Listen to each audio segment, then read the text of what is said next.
Welcome back to the JSFL. We are here with your Week 7 Sunday games. Not Sunday night. But today is our final Week 7 Sunday game.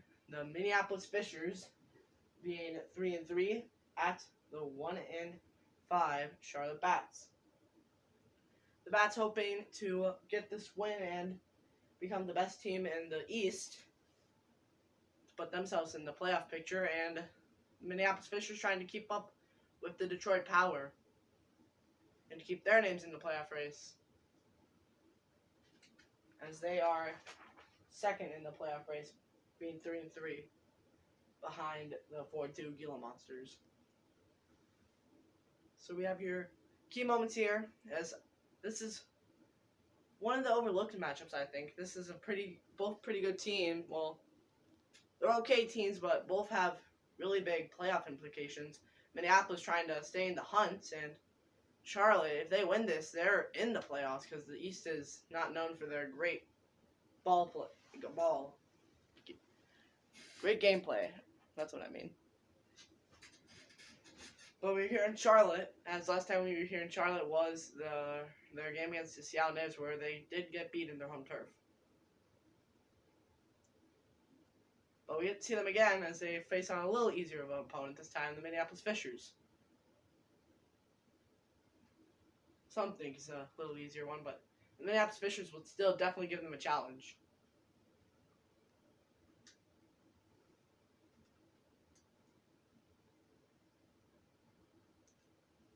So we get to our first key moment, which is a red zone alert for the Minneapolis Fishers at the 7, with a little over 7 minutes to go in the first quarter.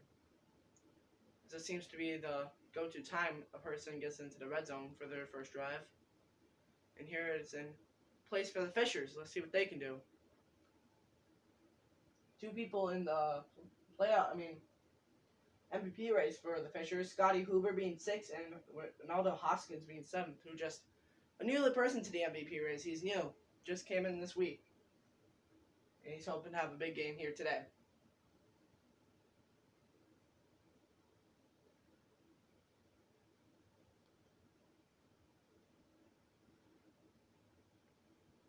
Now we have a first and goal, Fishers. Hoskins in the back. Hand off to Hoskins. Hoskins, power rain, gets to the 3. 3 rushes and 14 yards for Hoskins. Not bad in the early window. Henry Virgin, the linebacker, to bring him down.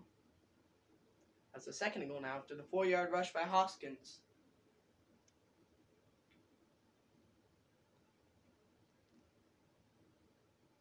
Hoskins on the other side of Huber now. Second and goal. Huber with the ball. Searching. Throw is on the run, and that's a no one. He's 1 for 2 and 23. As that one is his first incompletion of the day. Also his second pass attempt of the day, so. Don't know how they got to the red zone. Only like 30 yards, but maybe some big play happened by the defense. But I thought they were the only ones. But third and goal now. Huber. Throwing to the end zone. No one's there. Incomplete. 4th and goal. As the field goal try will come now for Minneapolis.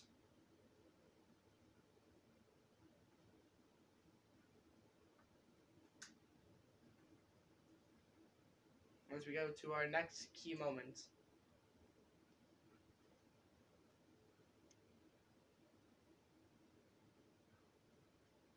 We get to our next key moment after Minneapolis gets the field goal. And we have a third down now for the Charlotte Bats, 3rd and 3. As they're at Minneapolis 33, trying to make a red zone trip of their own.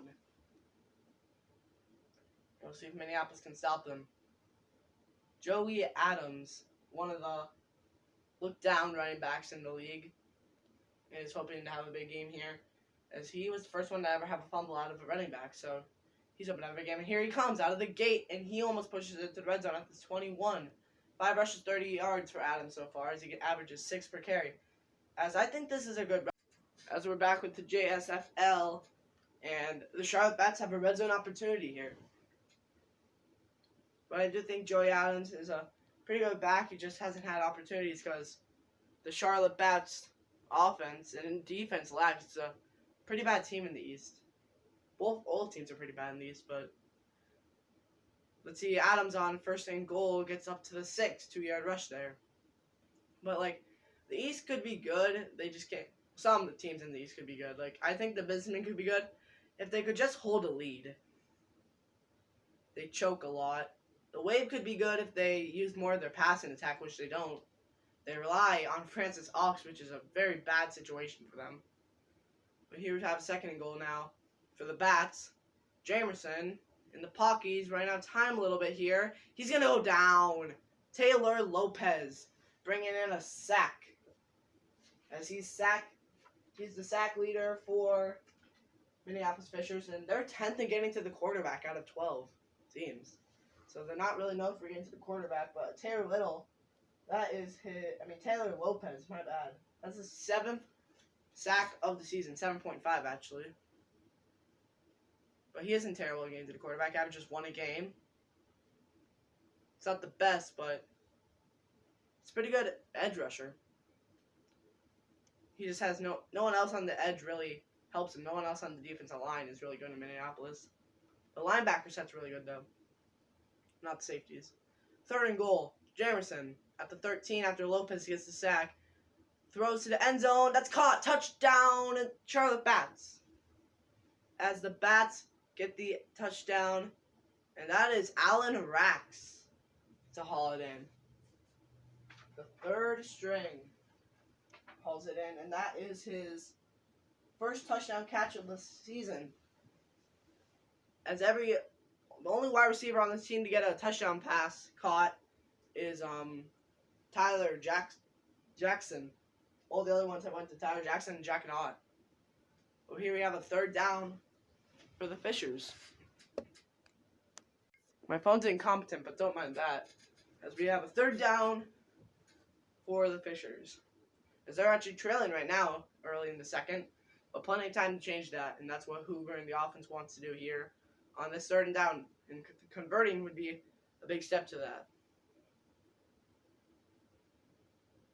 Here we have 3rd and 3. Hoskins in the back. It's wide receiver screen. It goes nowhere. Stuffed up by the Bats. Carlton Sanchez can only go -3 yards. And that was stuffed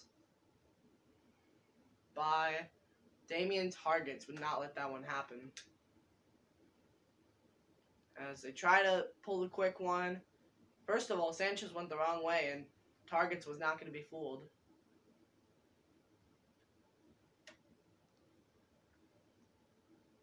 As Minneapolis scores a field goal, as we go to our next moment, late in the second, as we have a 3rd and 2 at the 31, as Minneapolis is driving at the 31. 2:25 and ticking on the clock in the second quarter. We'll see what they do here. Down by only 1, so a field goal does get them the lead. As I didn't know if this was going to be a low-scoring game, but it looks like it is so far. I thought Minneapolis would have had their way by now, but Charlotte is putting up a fight.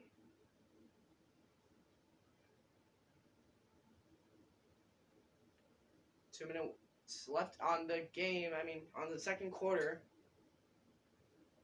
And we'll see what Minneapolis has to say right here.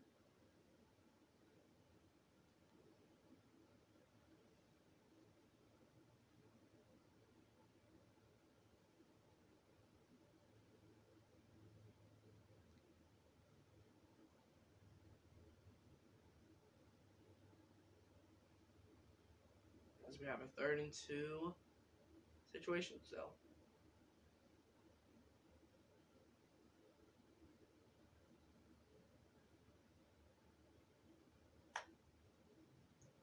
Offensive breakdown, Spen. 1 more rushed and pass, having 11 rush, 10 pass. 3rd and 2 now, though. Hoskins in the back behind Hoover. Hoover gonna throw on this one. Throwing, that's intercepted. The Bats pick it off. All the way up to the 26. As that is William Fatts to get the interception. The number 1 corner. And that's his 2nd of the year. Getting the 2nd right here, and Hoover throws a pick, which is his 4th of the year, having 11 touchdowns and 3 interceptions before this game. Now it's 11 touchdowns, 4 interceptions. As what a play by Fats. I don't know where Huber was throwing there, but Fats read it like a book. As Joey Adams is almost at the 50-yard mark. He'd like to keep that pace to at least get 100. But now we have a red zone opportunity for the Bats here. 35 seconds left to go and 1 timeout. As this is big red zone opportunity for the Bats to go up by 8 if they do the extra point and get the touchdown. Or even go up by 4 so that a field goal doesn't beat them or tie them. But big opportunity for the Bats. We'll see what they can do in their red zone opportunity.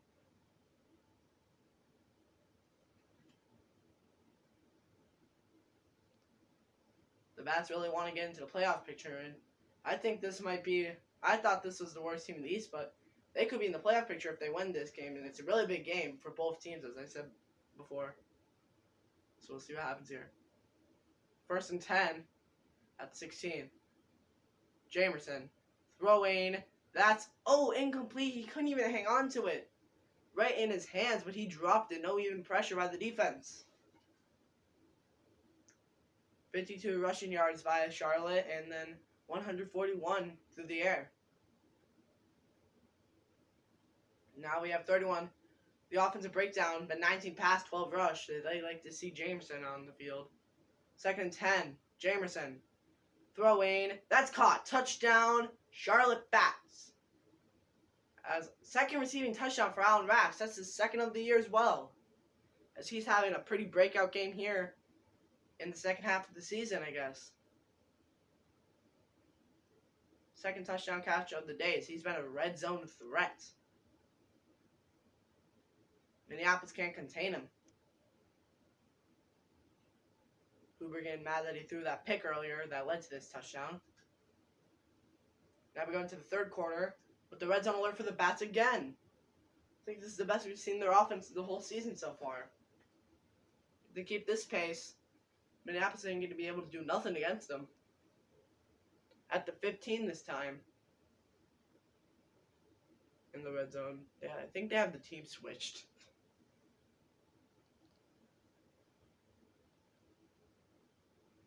As they're at the Minneapolis 15, getting ready to try to score another touchdown, they're hoping to go up by 2 possessions, or even a field goal make them go up by 2 possessions.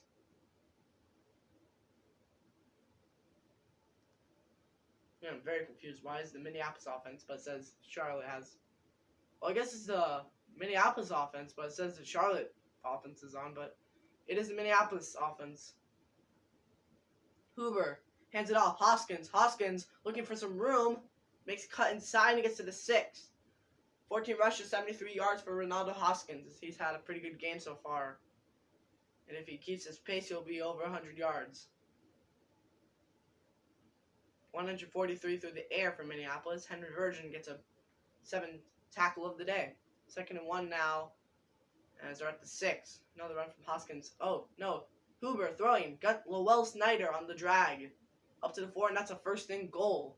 11 for 15 for the pass completions for Huber, and 29 yards now on the day for Snyder. Damien targets to bring him down.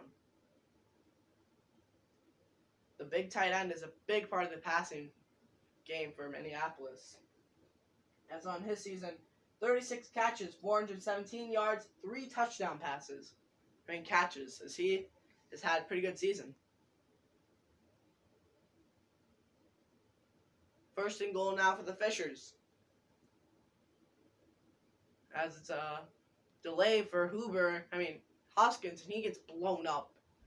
15 rushes, 69 yards for Hoskins, as Derek Dirt, the free safety, snipped that out right away. Was not going to let that happen on him. And he went right up. There was no one even stopping him. Huber delayed it way too. That even isn't Hoskins' fault. He couldn't even look up. Huber just delayed it way too long for him. But we have a 2nd to go up to 8. I'd probably go to Hoskins again. Just don't delay him. Stretch him out. They have a sweep for Hoskins. Hoskins looking to cut a corner. No, he goes inside. And he stopped at the line of scrimmage. 3rd and goal now, as they might have to look for Huber on this one. Damien targets his second tackle for a loss today. As you saw him get a tackle for loss before on the wide receiver screen to Carlton Sanchez. As Snyder couldn't block him, and Damien targets got right through him. The big tight end couldn't block the little corner. That's surprising. That's something you see every day. 3rd and goal now. What will Minneapolis do? Hoping to get back into this game.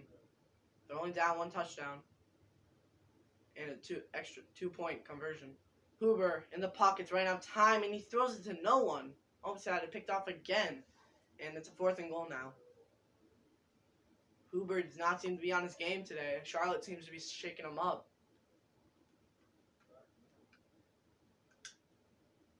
As we go to our next key moment.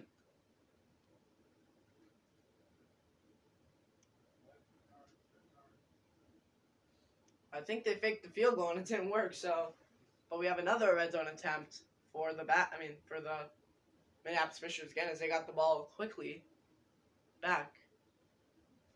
Must have happened an interception or a fumble or something, but they're back with a little over 2 minutes to go in the 3rd, as they're hoping to tie the score again. See what they do on this one. 16 yards till a touchdown. That was a weird play, but it's incomplete as it bounced all over Wilbur Lamb. So they tried to hit it with the drag, but from this game I've been seeing a lot of receivers not able to get the ball in their hands. So that wide open receiver from the bats couldn't handle it with no pressure. Wilbur Lamb couldn't even haul it in with no pressure. 2nd and 10 now, though, for Fishers. Huber. Ooh, nice block by Hoskins, barely getting it. But, Huber's off. That would have been a wide open touchdown. As every receiver on the Fishers has got a touchdown. Besides Horst Frazier, the 4th string wide receiver. 3rd and 10. See what they do here. Huber, pocket, hits the Lowell Snyder, powering to the 8, but it's not enough. He comes up 2 yards short. They tried to hit Snyder on the drag, but Darius Simp and Damien Targets wouldn't allow it. 2 corners to bring down the big tight end. Oh no, that was just Darius Simp. As here comes a big field goal attempt for the Fishers. It's up, and it is good. And it's a 5-score game. A touchdown will give them the lead now. We go to our next key moment. It's in for the Fishers again at the 12. It's not even been 2 minutes. The quarter's going to end, so I'm just going to...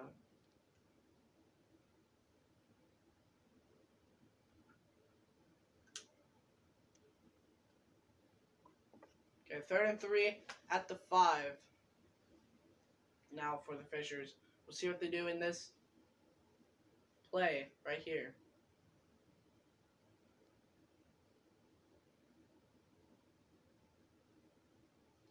Third and 3. Top of the 4th.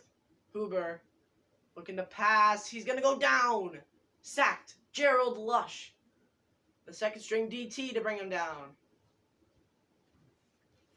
As Gerald Lush's sacks have been not the best, but they're okay. He's had 3 sacks on the season. That's his 3rd. I don't think Charlotte's really good against the quarterback either. They are worst. They're actually the worst team on getting to the quarterback.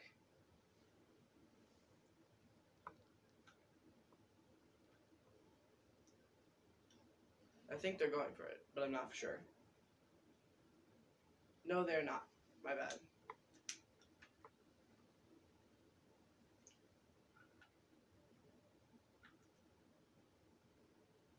And it was another fake, actually. But a big 3rd down here with a little under 6 minutes left to go in the game. As Minneapolis needs to stop here at the 35. They're hoping for a sack to make it almost out of field goal range for the Bats, but the Bats are hoping to put themselves up by 2 scores again. Well, 2 scores. They've never been up by 2 scores, but 3rd and 13. Jamerson. Throwing. That's caught. Adrian Ontis to haul it in. He hauls it in at the 21, right outside of the red zone. What a play by Ontis right there.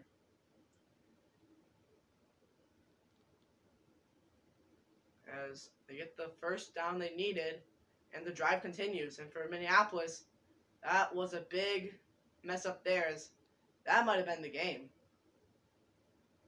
That play they could be looking at in film, and that might have cost them this game. Here we have a red zone opportunity now for the Bats again. Mitchell Phelps to get a tackle on the last play, whatever that play was. And Adrian Ontis got the catch. Again. But we have 2nd and 5 here. Barely over 5 minutes left to go in the game. At the 16 in the red zone.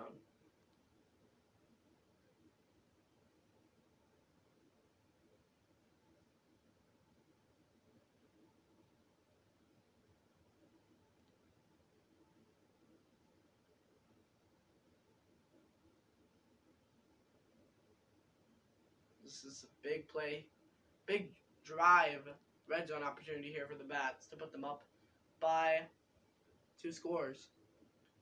Jamerson in the pocket. He's throwing. That's caught. First down inside the 10 up to the 7. 2 touchdowns, 2 interceptions for Jamerson. As Allen Rax gets his 6th reception, 63 yards of the game. In passing offense, this team was...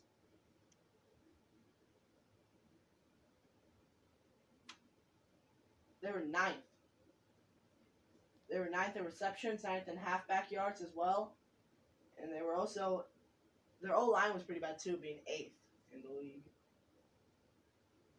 Their overall team was 10th. 10th best offense. And the Minneapolis Fishers have actually the 2nd best offense, which is hard to believe with the 3 field goals they've only put up in this game. Against this not that great defense. But the throw on 1st and goal is incomplete for Jamerson as he throws it to no one, to the crowd maybe. The defense for the Bats is 7th, so I don't know, the 2nd overall offense is struggling. And the defense for the Fishers is 12th, and the Bats offense is 10th, so that's okay. But here comes Jamerson. Jamerson throwing incomplete to no one, to the ground. Again.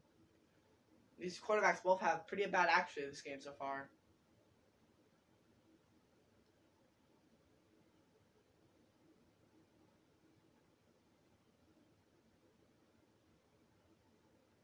Both these games are really big for these teams, so this is going to be one of the hardest football games they've played. Jamerson on 3rd and goal, big play here. Throwing a little check down, that's not going to be enough. Ontis stopped 1 yard shy of the 5. As that's Mitchell Phelps in there, I'm pretty sure. No, yeah, Mitchell Phelps.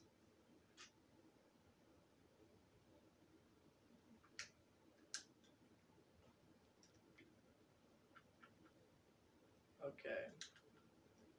Key moments.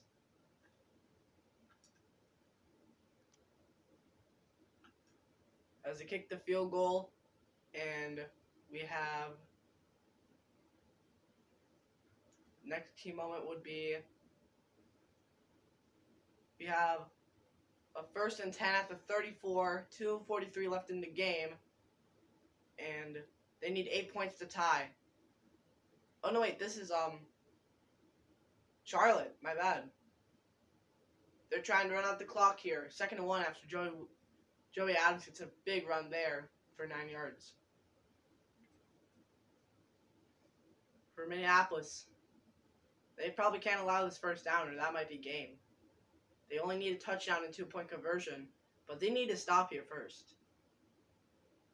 2-minute warning comes in here, as now it's almost you can't allow the first down, and there's only 1 yard to go. If they don't get the first down on this play, you can't allow a first down next play. You could allow a first down here, but you'd have barely any clock left. Well, actually, you might have some, but...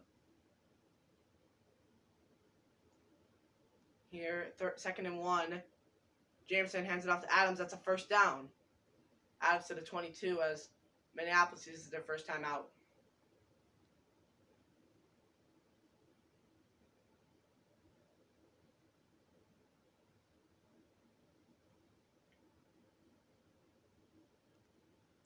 There's a first down for the Bats, and if they get another one, it's night-night Minneapolis. And hello playoff picture, Bats. As that would be weird to see. Adams on 1st and 10 gets into the red zone to the 17. That's 2nd and 5 now. 2nd and 4 they're going to call it. And Minneapolis uses their second timeout. They cannot allow first down here. That's game. Only having one timeout left, so there's going to be clock that has to be burned off.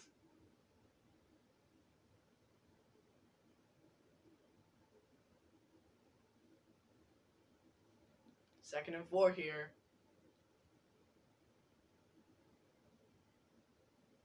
As they're needing a fumble or an interception or something. But Adams gets down to the 12, and they're going to call it 3rd and inches. So if the Bats get a field goal, that's almost impossible for Minneapolis to come back with. They need a miracle. So they really need a forced fumble here on the 3rd and inches. But they need to stop him more than anything. But if they don't get a forced fumble or the possession after this play, it's pretty much they're over anyway. 3rd and inches. Adams, that's a first goal. That's the game. And he gets the touchdown too. Joey Adams into the end zone, weaving through the Minneapolis Fishers like they're children. As this might be the breakout game he needed to start off his rest of his season. As he passes the defense, which is supposed to be, well, no, they're actually the worst in the league, my bad. I don't know, I was going to talk them up. As that might be the end of the game. We're just going to watch the onside kick, but they did get a touchdown, so might help their steam a little bit.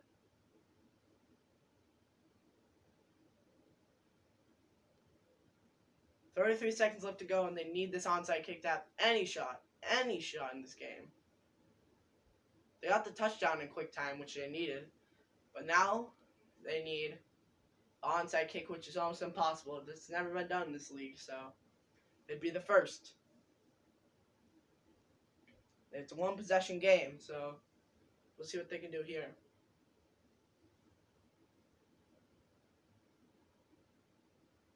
But the big step first, Holmes harder than getting a touchdown, is getting an onside kick. And Minneapolis is going to try that here. The onside kick, no, it's recovered by the Bats, and that should do it. The Bats hands team gets it, and here comes out Jamerson. Uses a lot less of him since this second half started, only 53 yards passing. And that is our game. The Minneapolis Fishers fall to 3-4, and the Charlotte Bats are your new East team. They're in the playoff picture now. They take out the Miami Wave in the playoff picture right now, and that's the Bats are now in the 4th seed.